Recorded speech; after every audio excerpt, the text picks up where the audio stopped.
It's Friday Eve, and it's time for another edition of Weather for Weather Geeks on this Thursday evening. Welcome back, everyone. It's your humble host, Eric, and I had to be a little bit humble today. When it came to the forecast, I knew I was in trouble when I woke up and it was thundering. Our forecast today was not a great one. This front stalled probably 40, maybe 50 miles farther north than it looked like it would yesterday. And the result was a cloudier day for us today and with more rain than we bargained for. And, you know, if you've been following me for a few years now, you know I'm going to be the first to admit when the forecast is wrong. Most of the time it's right. But when it is wrong, I like to own up to it and tell you why. And that, I think, is important to do to show you that, you know, we're not robots. We're human. We're gonna mess up every now and then, and today was one of those days. Now, the radar when I recorded Weather Geeks a little after 7 this evening was quiet, but I want to take you back 12 hours. Let's pause the animation right here. This is when I was getting up this morning and hearing the thunder, and there was pretty good pitter-patter of rain on the windows as well.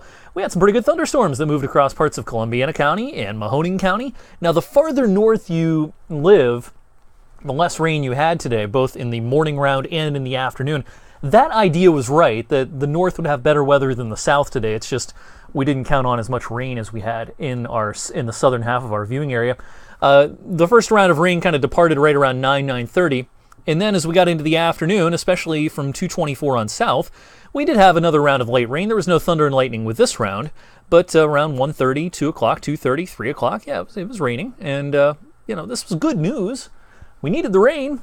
We just don't like it when our forecast doesn't exactly jive with what actually happened. As far as how much rain, these are actual rain gauge totals. And, you know, I always like to, you know, kind of preface showing this graphic by saying that these are very unofficial totals. Some of these rain gauges are maintained well, some of them maybe not so well, and so sometimes you see some numbers that maybe aren't so accurate. I control the rain gauges, both the downtown location and the Boardman location, so I know those are pretty good. I got about 1/4 of an inch at my house in Boardman, and here on the roof at WFMJ we had 0.15 inches worth of rain, but notice again that the amounts gradually got lower as you went off to the north. Good thing we got some rain today. It, of course, is needed. Every Thursday we get a new update from the Drought Monitor, and the area of moderate drought expanded with this week's update to include parts of Trumbull and Mahoning counties and a lot of north central Ohio. And even though, you know, technically the moderate drought does not cover all of our viewing area, you know, everyone's kind of in the same boat. It's dry. Everybody needs some rain. And certainly the lack of rain and the heat has dulled the foliage somewhat. Here's the latest fall foliage update for New England, the Mid-Atlantic region, the Ohio Valley, and up into the upper Midwest. This is running a little bit behind schedule probably for a lot of places, and again the colors dulled a lot, and even in places that, you know, traditionally have spectacular foliage seasons like parts of New England, it's a little duller there because there too it's been hot and dry lately. But nonetheless, if you travel east away from Youngstown and across I-80 or the PA Turnpike, you're going to find better color up in the higher terrain, and we're approaching peak color in northern parts of Wisconsin into the UP of Michigan. And then up into the Adirondacks, the Green and White Mountains, up in New England, approaching peak color up there. And there are some patches of what could probably be technically called moderate color across Ohio. You see Ohio's still in the yellow, the low area, but especially east of Cleveland and some of the higher terrain of northern Ohio, the color's probably reaching moderate stages. All right, on the weather map this evening, that front that stalled today is still stalled, kind of right across like this.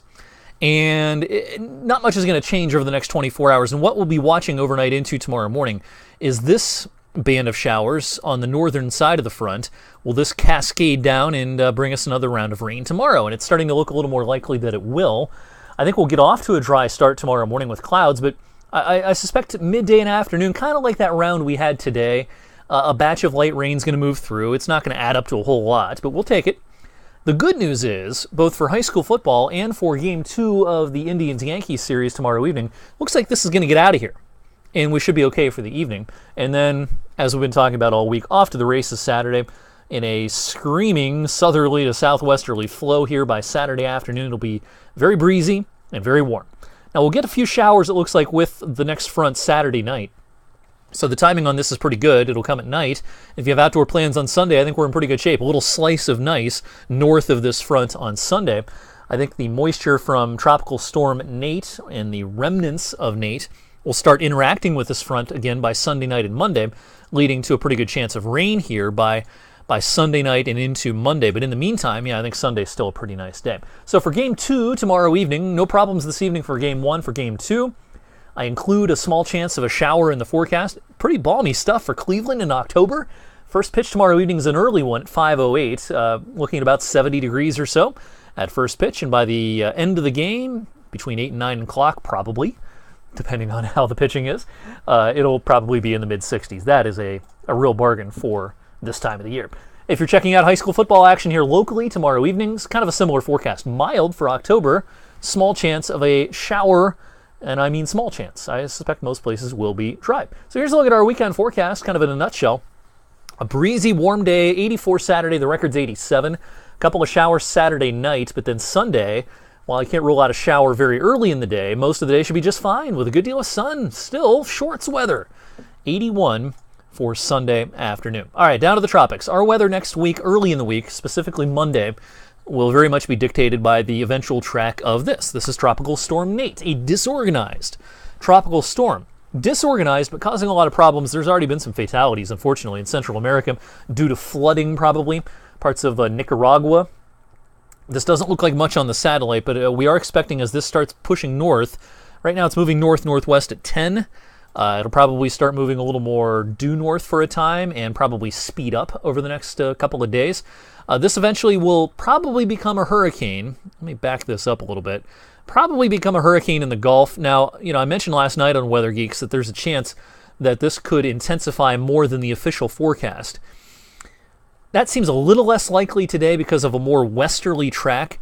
If this tracks right through the middle of the cone and goes over the Yucatan Peninsula, that would have some impacts on the ability for it to kind of re-strengthen over the Gulf. This might get torn apart a little bit over the Yucatan.